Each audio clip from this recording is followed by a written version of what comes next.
Você já reparou que algumas empresas com produtos incríveis simplesmente desaparecem e outras, mesmo sem terem o melhor produto, parecem dominar o mercado por décadas? O curioso é que na maioria das vezes não tem nada a ver com tecnologia, nem com a qualidade do produto. Existe um ponto cego que quase todo empresário carrega e hoje eu vou te mostrar qual.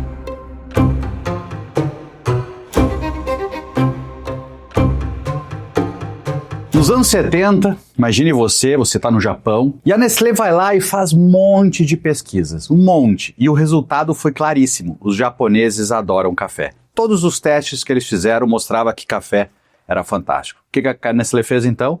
Investiu múltiplos milhões de dólares e levou o café para o Japão. Uma terra onde todo mundo só tomava chá, bem, agora o café vai predominar. E assim a Nestlé fez o seu projeto, abriu cafeterias, levou produtos para os supermercados, e acredite, o consumo não decolava. Foi aí que entrou o estrategista de marketing, com a formação em psicologia. Ele trabalhava com crianças autistas, inclusive. Ele percebeu que o problema não era o sabor nem o produto, era o contexto cultural. O Japão já tinha o chá, como eu já disse, e o café estava distante. Por mais que as pessoas gostassem do gosto, ele não estava no contexto. E a solução que ele propôs foi começar a criar familiaridade desde cedo com as pessoas. Criar balas para as crianças com gosto de café, criar cheiros em certos lugares, ter pequenas experiências que conectavam o café no dia a dia das pessoas. Em poucos anos, aquilo deixou de ser estranho. E para você ter uma noção, hoje o Japão é o quarto maior país consumidor de café do mundo. Eu te pergunto, se você terceirizasse essa execução, se você dissesse, olha, vai lá e faz isso acontecer, será que você perceberia esse tipo de saída do caminho? Será que você não está envolvido no direcionamento, permitiria que você identificasse esse tipo de questão? Olha a New Coke, um dos maiores fracassos da história. Foram querer criar um produto novo, com gosto melhor, etc., sem entender contexto, sem criar estratégia e narrativa adequada com o cliente. Ou a própria Betamax, você talvez não sabe o que é Betamax, ou você vai aí e pesquisa, mas Betamax era um formato de vídeo muito melhor do que o sucessor dele, que foi o VHS, aquelas fitas de rebobinada, a famosa Blockbuster. Bem, antes era Betamax, só pra você ter uma noção. E o Betamax morreu exatamente por isso, por não entender o contexto de mercado. O VHS soube criar uma estratégia muito melhor. E aí que começa o ponto cego que eu quero falar com você hoje. Mas sempre é bom falar, né? Tem muita gente aí com estratégia de fazer barulho, atenção a qualquer preço, e até no curto prazo isso funciona, tá? Uma ostentação, uma viagem, dizer que você é extremamente contra alguma coisa, isso sempre vai funcionar na sociedade e por um período funciona. A questão é que esta forma é uma forma muito difícil de você manter, porque ela não conecta de forma profunda com as pessoas. Porque no final do dia o marketing é um jogo de recompra. Né? Eu sempre falo, né, que marketing não é vender uma vez, é estruturar para o cliente recomprar todas as vezes. Ele recompra, inclusive, quando ele vê um anúncio seu, ele já comprou mentalmente para depois executar. Ele, quando compra no ponto de venda, ele pensou em comprar antes, depois de executar. Então, o marketing é meio que a forma de fazer a pessoa ter a recorrência de compra mental, não só física, né, quando acontece. E escolher mal o modelo de negócios e o tamanho de mercado também é muito irreversível. Pô, o que adianta eu, por exemplo, trabalho com educação empresarial e eu definir um modelo de negócios que eu vou cobrar por hora? Pô, daqui a pouco eu escolhi um modelo de negócio errado. Será que o modelo de negócio, às vezes, pode estar vinculado ao modelo tributário que eu utilizei? O modelo de negócio, muitas vezes, pode estar adotado no modelo que eu vou expandir com dinheiro próprio, vou expandir com franquia, vou expandir com partnership, vou expandir com sócios. Então, essas discussões, como escolher tamanhos de mercados determinados, pô, adianta, por exemplo, imagina que eu estou na Coreia do Sul, menor índice de natalidade do planeta, e eu escolho na Coreia do Sul trabalhar com produtos para nascimento de crianças. Pô, eu estou escolhendo naturalmente o mercado que está diminuindo. Certa vez eu escutei uma entrevista do presidente do Boticário, ele falando, uma das perguntas que fizeram, pô, o que faz o Boticário crescer tanto? Ele falou, cara, uma das decisões, sendo bem pragmática, a gente ter escolhido o mercado que não para de crescer no mundo, que é o mercado de beleza. E o Brasil, se não é o segundo, é o terceiro maior consumidor de produtos do mundo. Então, pô, já escolhi no caminho legal, já escolhi um modelo de negócio certo. E obviamente, né, gente, são centenas de outras decisões estratégicas adequadas, mas esse é o bom exemplo. Eu sempre gosto de usar o exemplo do teclado QWERTY, né? Teclado QWERTY é esse aqui, né? Se você não conhece, né? O tecladinho, né? O padrão que tá no celular, tem tudo tal. E você sabe por que foi criado esse teclado? Por que chama-se QWERTY? Ele foi criado porque na época as máquinas analógicas, eu digo as máquinas físicas, né, de escrever, eu ia batendo as teclas e inclusive bater, né, era o tempo que a gente falava, vou bater um texto, né? Você não vai entender isso. Inclusive eu fiz curso de datilografia, se você não sabe. Foi aí que abriu o meu mundo de estar aqui onde eu tô hoje. Um dia eu posso contar essa história aqui. Mas voltando ao teclado. O teclado QWERTY, ele foi construído exatamente com uma lógica de que, pelo alfabeto romano, né, ocidental, conforme você digitava, os ferros não poderiam trancar da máquina. E ele é a melhor combinação para escrever mais rápido dentro daquele conjunto de palavras que se tinha. E por anos, ele foi educado, foi direcionado, foi contextualizado no mercado. Só que aí um cara teve a genialidade de criar um produto muito melhor. E aí ele foi levar isso ao mercado, mas sem ser o estrategista. Ele focou só no produto. O que aconteceu? Não deu certo. Pô, como não dá certo se eu trago um teclado novo para o mercado, onde ele é quase 30% mais performático pela distribuição dos caracteres, etc., e o mercado não adota? Terceirizou o marketing. Ele focou muito no produto. Quando eu falo terceirizar marketing, não é só você contratar uma empresa e terceirizar. Terceirizar é você não se responsabilizar em olhar isso. É você não entender que marketing é muito mais amplo. O Kotler já fala há décadas os 4 Ps, né, do marketing. O marketing tem a ver com estratégia de mercado. Vendas está dentro de marketing, inclusive, né, pelo conceito mercadológico. Eu sou um cara de vendas. Produto faz parte de vendas. Adianta fazer um produto que o mercado não queira comprar? Adianta fazer café no Japão se não existe o contexto associado? Então, essas discussões todas, elas trazem muito forte pra gente que não adianta ter produto bom se o mercado não foi construído de fato. E aí que entra não terceirizar o marketing. Aí que entra um pouco do que eu vou te trazer agora de provocações sobre isso. Imagina o marketing como uma pirâmide, tá? E eu gosto sempre de trazer assim, imagina que tem a base da pirâmide, como tudo que a gente fala, que é o maior volume, né? E a base é a execução do marketing, é o que a gente mais enxerga, é o anúncio de jornal, é o anúncio do Instagram, é um anúncio aqui no YouTube ou aqui no Spotify e assim vai, né? Isso é a base da pirâmide. Existe um meio da pirâmide que é a parte tática do marketing, que é que campanha eu vou fazer, qual é a narrativa eu vou criar, que formato de conteúdo, quais canais eu vou utilizar. E existe a estratégia, que é escolher o mercado, posicionamento, os valores, as teses, o que a gente vai fazer, o que a gente não vai fazer, qual é a cultura que a gente quer passar, que mercado a gente quer construir. Quando eu falo não terceirizar o marketing, eu certamente estou te dizendo para não terceirizar o topo e uma grande parcela do meio. A base, você pode terceirizar. Uma parte do meio até pode, mas fora isso você não vai ter a estratégia correta terceirizando apenas. Terceirizar é onde você deixa de se envolver. Eu não estou dizendo que você não deva contratar pessoas, empresas, agências, o nome que a gente quiser, assessorias, para te ajudar a tomar as melhores decisões. Mas isso não é terceirizar. Terceirizar é: eu vou contratar alguém que faça isso para mim. Isso é papel de empresário. E você precisa estudar isso. Quanto mais você entender disso, e você não precisa ser o expert, mas você precisa, porque eu tenho certeza que a forma que você enxerga as coisas pode mudar a sua empresa. E seria como fosse assim, imagina uma festa e o DJ, né? Se fosse só para tocar música, bastava uma playlist, concorda comigo? Pra que eu preciso de um DJ? Mas o DJ tá lá, ele é pra sentir o ambiente, para mudar o ritmo conforme a energia da pista, direcionar a experiência. O DJ, ele é, na verdade, o papel do estrategista. Eu, muitas vezes, eu sempre digo que eu faço advisor empresarial, eu sou um DJ. A empresa tá lá e daqui a pouco tá uma bad vibe. O meu papel é DJ, eu vou dizer pra empresa, ó, essa aqui é a melhor música pra tu escutar hoje, ó, essa aqui tu escuta amanhã. E eu, com isso, eu sei que eu vou melhorar o ambiente. Por quê? Porque eu já fiz muita festa, né? Mas se o dono da empresa, se o líder da empresa terceirizar o marketing, ou seja, ele não sabe o que vai estar acontecendo. Ele não vai sentir o que está acontecendo.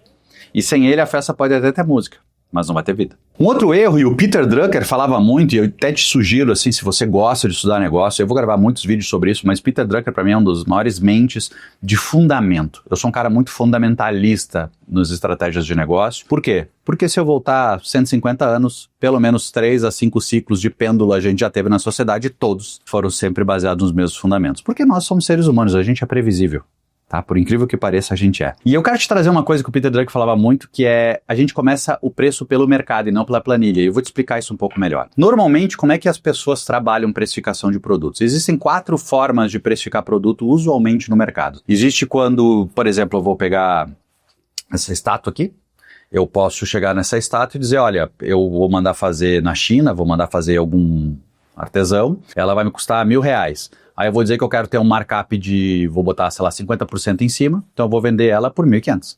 Então esse foi o preço que eu defini. Ou eu vou chegar e vou olhar o preço de um concorrente e vou meio que padronizar minha oferta para ficar dentro daquele mercado. Um outro jeito que eu posso precificar um produto é eu, por exemplo, trabalhar no mercado de commodity, ou seja, como um Uber faz com a gente, como a Bolsa de Valores, é uma variação de preço conforme a oferta e a demanda. Se eu tenho uma demanda maior, eu aumento o preço. Se eu tenho uma demanda menor, eu baixo o preço. E assim vai, assim funciona o mercado. Tem alguns mercados que trabalham por isso. Tem o terceiro modelo, que é o modelo conectado. Como conectado? É que quem paga não necessariamente é quem está usando. Como assim, Bush? Vou dar um exemplo quando você assiste, sei lá, vai ver uma notícia num portal de notícias, aquela notícia tá lá de graça para você, você acha que aquilo existe de graça? Não existe. Quem tá pagando é quem tá pagando o anúncio lá. Então existe de um lado a empresa que quer falar com você, e este meio de comunicação achou um meio de falar com você e com isso ser monetizado. Se você parar para pensar, o meio de comunicação ele não é monetizado pelas pessoas que consomem, ele é monetizado pelo nosso tempo. A gente é o produto.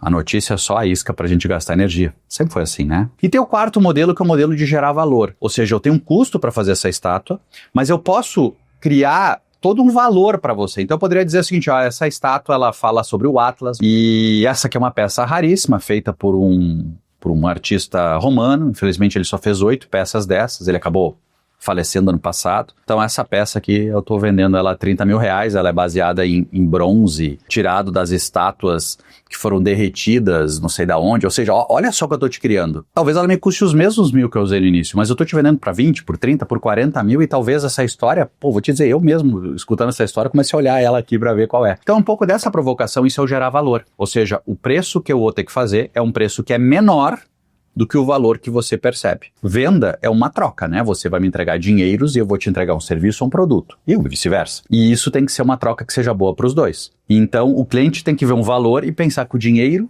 que ele está se esforçando para aquilo, ele condiz com aquilo. Só que quanto mais valor eu gerar em algo, mais eu consigo capturar de margem nisso. Então, normalmente é assim que o mercado deveria começar a precificação. Mas tem um problema nisso ainda. Porque eu estou falando de precificar com base no custo e na geração de valor. Mas eu vou te fazer uma devolução que é o modelo correto de mercado. Quando eu decidi entrar no mercado empresarial, uma das análises que eu fiz foi, que cliente eu quero atender? Eu não pensei que produto, o meu produto é a linha, né?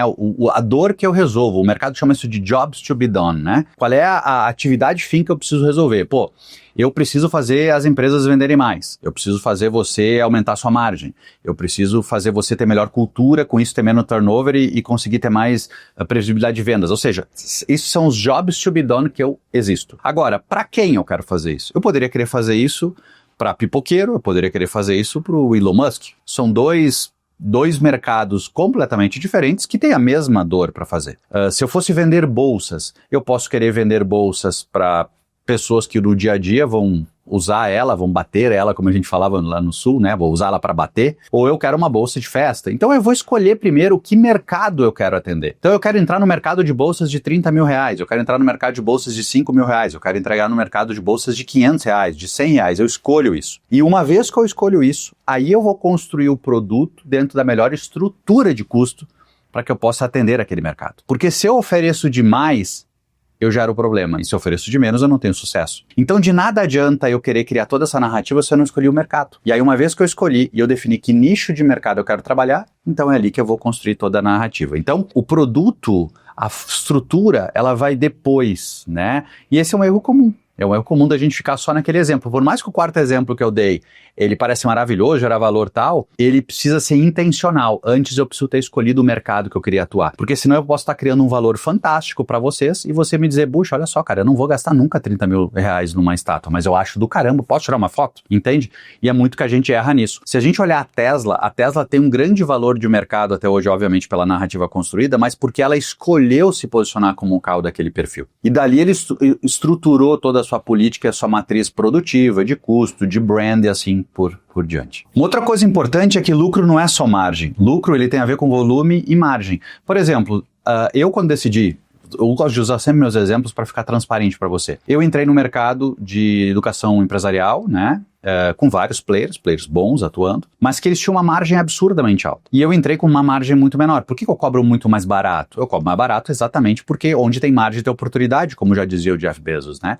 E eu entendi o seguinte, pô, adianta eu querer entrar e pegar essa grande margem? Isso pode me trazer um volume indeterminado de vendas por um tempo, mas isso primeiro atrai mais players que querem pegar essa margem, o mercado aí vai entrar em toda uma curva de descendência de margem. Então o que eu faço? Eu já entro com uma margem menor, estruturo uma empresa muito mais performática do que os meus players competidores de mercado, e além do tudo eu entendo que a margem sozinha não se responde, eu preciso de volume. Então às vezes a gente erra, por exemplo a Xerox, né, o Xerox, como os americanos chamam, pô, esses caras nadaram de braçadas por pelo menos uma década, e ao ela ter essa grande margem, ela permitiu que os japoneses da Canon viessem e disseram, oh, peraí, tem uma grande margem, vale a pena entrar nesse mercado, a ponto da Canon derrubar a Xerox. O império ruiu por quê? Por causa da margem. Porque quando entra alguém que está te entregando o mesmo valor e está entregando com margem menor, ou seja, trabalhando com um posicionamento de preço melhor, a estratégia foi: eu quero atender broadcast, no caso deles, e foi assim que deu certo. Se a gente pegar os smartphones chineses hoje, eles entram pelo preço e conquistam escala. Depois eles vão aumentando a percepção de valor. Você não via celulares da Xiaomi aqui no Brasil antes, da Samsung, custando o que custa hoje. Hoje já tem de 8 e 10 mil reais. Por quê? Primeiro eles começaram por isso. Então, por que eu não posso terceirizar o marketing? Porque eu preciso entender margem, volume, posicionamento. E, desculpa, quem está fora não pode entender essa tese. Essa tese é minha, eu posso me assessorar. Mas essa tese é minha. Isso é marketing. E uma outra coisa que não terceirizar o marketing te protege é que você tem que estar sempre olhando a concorrência. Não olhando no sentido de me basear na concorrência, mas monitorar o mercado e entender também as brechas que você deixa. Eu sempre falo que uma boa empresa, além de modelo de negócio, além de tamanho de mercado, ela cria moats, ela cria diferenciais, ela cria posicionamentos que a protegem. Porque senão também fica muito fácil alguém me copiar para qualquer coisa, né? E muitas empresas acreditam que patente é uma grande proteção, mas não é necessariamente, porque se tem muita margem,